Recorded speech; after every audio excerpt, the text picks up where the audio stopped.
What's up, y'all? Welcome to your safe space. I'm your host, RJ, and this is the Alive I Guess podcast. If you're new here, welcome. I appreciate you for joining. And if you've been here, welcome back. I appreciate you as always.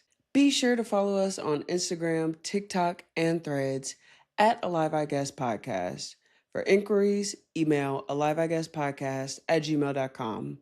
For I Say This With Love submissions, visit tinyurl.com/AIGP advice. Today, we're going to be discussing being the strong friend. Maybe this isn't you, but I'm sure you know someone who is the strong friend, or that one friend you know you can always depend on. Call, they'll drop everything and show up and just be there to support you. We're going to be discussing what it's like being that person and how that works with how you interact with those around you and just things that aren't taken into consideration when you are the strong friend. I know I've been the strong friend in a couple of friend groups in my past, and I know what it entails and what the kind of effect is on you. So we're going to be diving in a bit more today. But before we do that, we got to start off with some gratitude. So if you're listening today, go ahead and say something you're grateful for to yourself or in your head. And if you're watching, drop something you're grateful for below in the comments. Today, I'm grateful for you all. Anyone who's ever watched, listened, shared, interacted with anything with AIGP, I am very grateful for you. I could not do this without you all. I would just literally be talking to myself. And the love and support that I've gotten to this point has been amazing. And I'm very appreciative of you all and can't wait to continue to grow and go on this journey with you as we move forward. So thank you. All right, let's get into it, because being the strong friend be happening. So what are the characteristics of the strong friend in a friend group? Well, the strong friend is usually the person who is always there no matter what, whether that be emotional support, physical support, financial support, just the person you know that you can count on in any circumstance to be there for you, to show up, to answer the phone, to offer a listening ear or stability. That's usually going to be the strong friend of the group. They're often the go-to person in everyday life, in celebrations, in crisis. They usually neglect their own well-being and their own capacity for the sake of showing up for others, and they prioritize other people and their emotions and their needs over their own. They're also the people who usually hide their own struggles and don't necessarily divulge information about themselves and what they're going through, because they are constantly holding space for others. They also don't want to be vulnerable because they might have their own issues with vulnerability. They might see it as a weakness, but they usually put themselves on the back burner so that they can show up and be present for other people. And if this sounds like you, then you're probably the strong friend in your group. Once you have the label of being the strong friend, it usually means that you are often the person that people come to when they need advice, when they need guidance, when they need support, when they need just about anything, because they know you're going to have the capacity for it. And so what that means is usually this person doesn't get seen as a person who deals with their own emotional baggage or traumas. They're usually seen as this figure who can handle anything and who can just get over things and navigate through life so easily. They usually aren't looked at as a person who is multi-layered and deals with the same thing that everyone else deals with. They're usually seen as like this invincible being versus the complex human that they are, that we all are. In previous friend groups, I found myself being the strong friend a lot, and it's not necessarily anything that anyone made me do. It just kind of naturally happens when you've already been on this trajectory of being the person who shows up or has to change how the room feels because of your upbringing and trauma responses and the way you fit into family dynamics. So usually a lot of times this role is brought about because of past experiences and family dynamics from that person.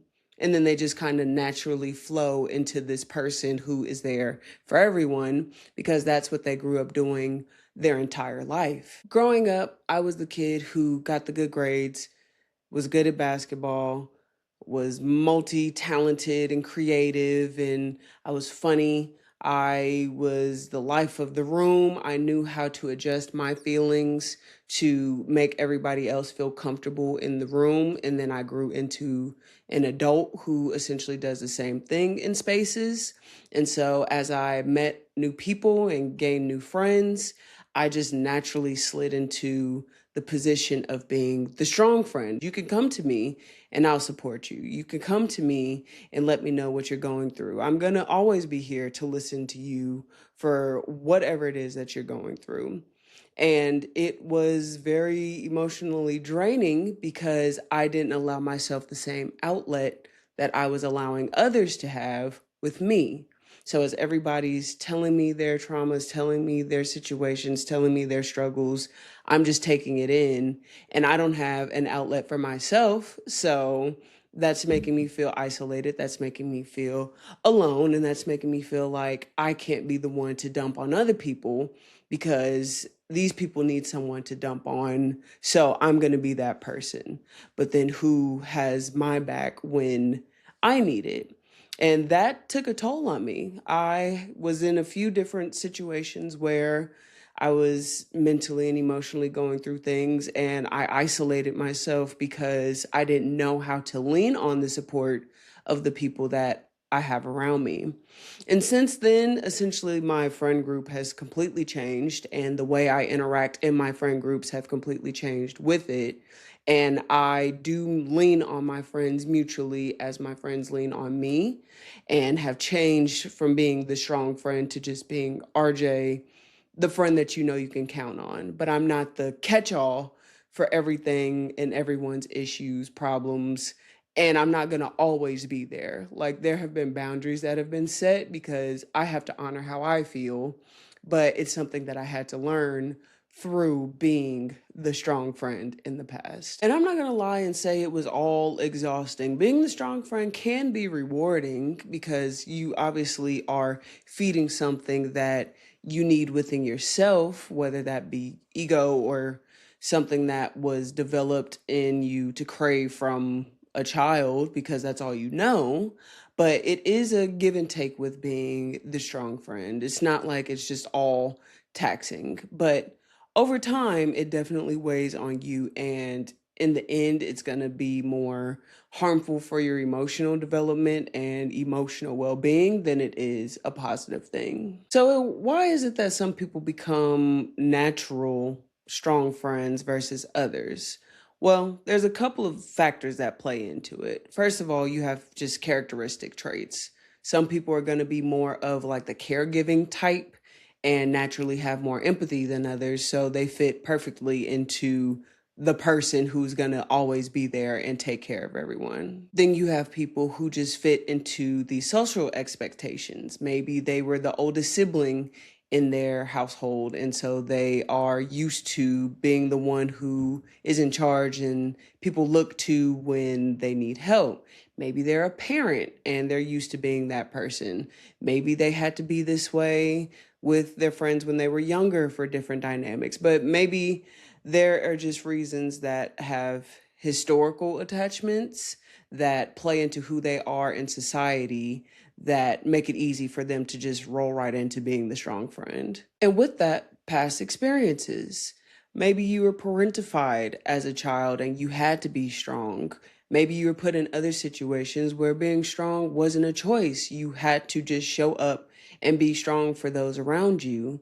And if that's how you grew up, of course, you're going to turn into an adult who moves in that same way and being strong for everyone. And then you top all that with the fear of being vulnerable with others and not wanting other people to see you struggling. I think naturally, as humans, we are like that. But some people have it a little bit harder, especially like Black women. They usually wear this invisible cape of showing up as the strong person who never goes through things. So a lot of times they're probably going to be the ones who are the strong friends in the group. And if it's a group of Black women friends, there are probably going to be multiple in the friend group, or just a lot of downplaying situations because you don't want to be vulnerable to those around you. There's a number of reasons why people show up and be the strong friend of the group, and that can be challenging. Being the strong friend is very challenging at times. There is emotional burnout associated with being the strong friend. If you're never sharing what you're going through and leaning on support, you're just literally holding all that stuff in, and it's going to burn you out. I know that's what happened to me. I wasn't sharing when I was dealing with things. I wasn't letting people into what's really going on in my world. That naturally just kind of isolated me emotionally. And then when I was actually going through things, I physically isolated. And so I really was alone at that point. And because you never ask for help, people never assume that you need help. So no one's going to ask you if you need help most of the time, because maybe people have asked you and you're like, no, I'm good. Or they notice you never share that you are dealing with things, and people are just creatures of habit. So if you don't share that you're dealing with things, people don't think about the fact that you might deal with things. So it happens on accident. I like to assume, I assume good intent, but people just assume you got it because from what they see you do, and they've never seen you in a position to where you've been vulnerable. So they're just going to continue to come to you in the manner of which they have been, instead of showing up and being this person of support because they've never had to do so in the relationship. So, on top of feeling unseen, you're still also carrying around baggage that isn't even yours, because you're taking on everybody's burdens and worries and struggles that they're sharing with you, and you're carrying it for yourself on top of your own.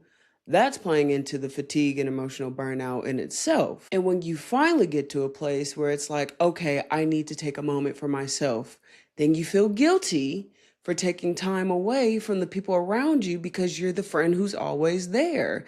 And maybe inadvertently, the people around you will see you pulling away and think that they did something wrong, or you have an issue, or just not understand what the distance is for. And so that might play out in a way with that dynamic, thinking that there's a problem when really you just need some time to be to yourself. But now we're in this space of reaction versus preparing for these things and setting the boundaries and creating the space early, that it seems like there's this big like situation, and so that can cause issues and make the strong friend feel guilty as well. As I'm navigating my old friendships and recognizing these patterns within myself and going through the burnout and emotional baggage and unloading of that baggage, I start to ask myself, how can I prevent this from happening? How can I fix this right now so that I can move forward in these friendships? And what are the signs that I can look for when these things come up in the future? Now, like I mentioned, my friend group has really shifted since I was put in this position. But some things that I did learn from those friendships, I've carried into these new friendships. And the relationships that I have with these individuals are much more healthy, stronger bonds that I have with people because of the things that I learned during my time as the strong friend. Mind you, I was breaking down on my own. I was really a sensitive friend, but nobody ever knew that outside looking in because I never let anyone in. And that's usually the case. Like, the strong friend usually goes through it a lot on their own and have a lot of moments crying to themselves, but they will never let you see that because that goes against everything that they present as this strong being. Because of my past experiences in friend groups and seeing the result of not leaning on those around me for support and taking on everyone else's baggage, I've essentially redefined what being the strong friend has meant for me. I don't like to consider myself, and I don't think I am the strong friend. Instead, I am a strong friend who is there and supports people, but also holds boundaries with themselves and their capacity and doesn't overexert themselves for the sake of wanting to be there all the time for a person. Because that's just unlikely, especially as you get older, get families, get more responsibilities. You can't be everything to everyone and show up every time. That's just unrealistic. It's okay to say no and even step back sometimes when you need a moment. Sometimes you can't show up, even if you were showing up a certain way before. Maybe you can't do it right now because of your own limitations with capacity. You can still set boundaries and still be supportive. They can both be true at the same time. Today, I also share my struggles with people. Now, not everything is for everyone. You have different people in your life for different things. So I'm not saying you have to share everything with all of your friends. Some friends you're going to be more comfortable with sharing your struggles, your hardships, your difficult moments with versus others. I have friends that I check in with every week, just give weekly updates about what life looks like, and we're able to share everything that we're going through and also hold space for one another. We don't have any pressures on the conversation. It's just really a space to support each other because everybody in that friend group is the strong friend. So we come together so that we at least have each other, which is great, or historically the strong friend. But share things, share your struggles, have the emotional support with those in your friend group who can handle those things, who do have the capacity and do express that they can support you, and also feel comfortable with you supporting them so that it's not just a give and take. It's mutual, it's a connection, it's a relationship that you can depend on one another for. That way, you don't get into a situation where one feels obligated to show up in a certain way because this is how another person shows up. It just flows very naturally. And just as you're supporting other people, make sure you're supporting yourself as well. If you know there is someone who is going through something that is very triggering, that hits very close to home to you, show up the best of your capacity without overburdening yourself. If you get very triggered by discussing things with the person, then maybe that's not the thing that you could support them through. Give you an example. There is someone in my life who I love dearly, who I support, and they do the same with me. But there are certain things that they are aligned with and they experience that I am not aligned with and I do not experience. When it comes to situations where they want to converse about certain topics, certain experiences, I let them know that is the limit of my capacity because I am not aligned. And if you need support, I'm not that person. I can honor myself in that situation and let them know, hey, I got you in other ways, but this can't help you with. And if they respect you, they'll honor that and they will go find the right person to have that conversation with. But there are ways to still honor yourself while you're still being supportive in these relationships. And that way, you aren't overburdening yourself and disregarding your own emotions by showing up for other people. And with supporting yourself, check in with yourself, see how you're feeling, see what comes up. Maybe journaling it out, maybe talking to a therapist, whatever helps you get in touch with your emotions to see what it is that you're dealing with. Do that. Sometimes I just write it out and see what I'm feeling. Sometimes I do body scans and sit with my emotions and really see what is coming up for me. Just making sure I'm taking as much intention and care with myself as I do with anybody else in my life. And if you are someone like me who had to learn to not only ask for help, but accept the help, start there. That sounds easy and like it's simple, but if that's not what you grew up knowing and practicing, asking for help is very difficult. Receiving and accepting help is even more difficult. So start with just trying that out and letting that sit in your system and see if you're even comfortable with doing that, because that's going to be a big help. You can't let someone show up and be there for you if you can't receive it, and they can't show up for you and give you the help if they don't know you need it. So you have to be in a place where you know how to ask for help. Today, I have things in place with people where I have a friend, we have an agreement where if I'm going through something that is really dire and it's like I feel like I'm about to crash out and spiral, we send each other an emoji. Now, I have not done it every time, and I admitted it to them and they checked my ass, but that is something that I know I can be committed to, because that's a lot easier for me than just being like, hey, I need help. Like, get creative with how you ask for help. Set something up to where you feel comfortable sending this emoji or whatever way you come up with, and that'll indicate like you need support. Do whatever you've got to do to make it easier for you to lean on that help, because I know it's easier said than done. That is something that being the strong friend has taught me. Just growing in my amount of patience, resilience, empathy. You gain all these things by being the person who shows up for everyone else. And that's something that I carry with me today in these relationships.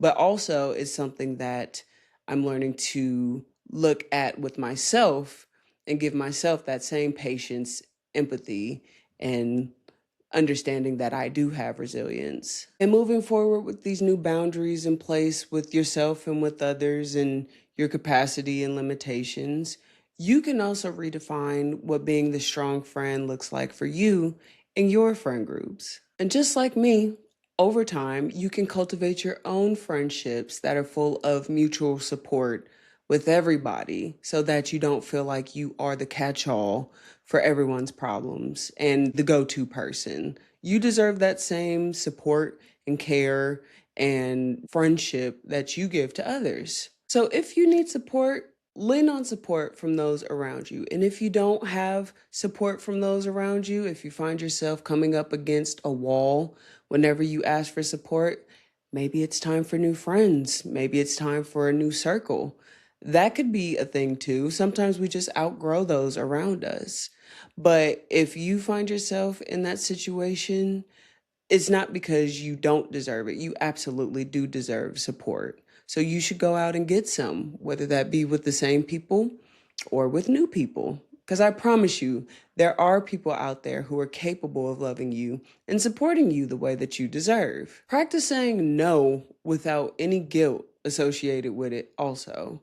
It is okay to say no. It is okay not to show up and be perfect all the time. It is okay if you miss something or can't attend something. People who truly love you will understand. And if this is an adjustment with the friendship, they will learn to understand and learn to accept you. And if not, that's not really what love is and reciprocity is, for the ways that you've treated them and how they are receiving your boundaries. If a person loves you, they will respect your boundaries. And if a person doesn't, they'll try and take advantage of those boundaries. But ultimately, it's your choice with how you want to move forward. But being strong doesn't mean being perfect or unbreakable. You are human. You do go through human things. You do have human emotions, traumas, struggles, just like the rest of us. So take off that cloak, put down that armor, lean on support from those around you. And if you can't get the support from around you, then go get it from other places. It is out there. You are deserving of it. And it will come to you if that's something that you want. But be gentle with yourself, be patient with yourself, and know that you are worthy and it is coming to you. Just keep moving forward and you'll be okay. All right, y'all, you know what time it is. It's time for I Say This With Love. If you're new here, I Say This With Love is an advice segment where I offer advice to people who write in and ask me for it. Now, I know we just discussed being the strong friend and how we need to lean on support, but this is the one time where I say to come to me with your problems and I will help you. Like I am intentionally putting myself in this position. But if you're interested in having your situation read on this segment in one of the episodes, be sure to visit tinyurl.com/AIPG advice and submit your information there. Hi, I'm grown. Like, pay my bills, have a job, make my own money, grown. But I live at home with my mom and my younger sister still. My sister's 16. I am not. I didn't think so. But my mom treats me like we're the same age. She still questions every decision I make. When I leave, she checks my location, comments on my spending, and asks why I'm doing things that way and won't let me live. I respect her house and follow her rules, which aren't bad. But when I try to set boundaries, she says I'm being disrespectful. How do you get your parent to see you as an adult without blowing up the relationship? I love my mom very much and want her to treat me like the woman I've become. I get that. I say this with love. That is a delicate dance. I don't know your situation as to why you're at home, living at home with your mom, but I have found in my own experiences when you are in the same household as your parent, even though you are an adult, they're going to continue to see you as a child in their house. Now, I'm not saying they see you as like an actual child, like a 10-year-old still in school child, but if you lived in their house as a teenager, they're going to still see you as that teenager in their house. I dealt with the same situation of getting my mom to see me as an adult. I didn't still live with her after I graduated high school. I went away to school and haven't been back since. But it was just that adjustment of like, hey, I'm grown now. And I know I used to be, and you still see me as your child, and I am still your child, but I'm not still a child. And it's just part of laying those boundaries and expressing yourself and really getting to the same page with your mom that, like, this is who I am today. This is what I need from you in our relationship to develop. And I need you to address me as such and talk to me like I'm an adult. That means you aren't just automatically granted access to my information, nor do you have control over the things that I do. If you want me to live in your house and if you're okay with me living in your house, that shouldn't be conditional in the sense of you just have control and free range with knowing all my information. That's not what this is.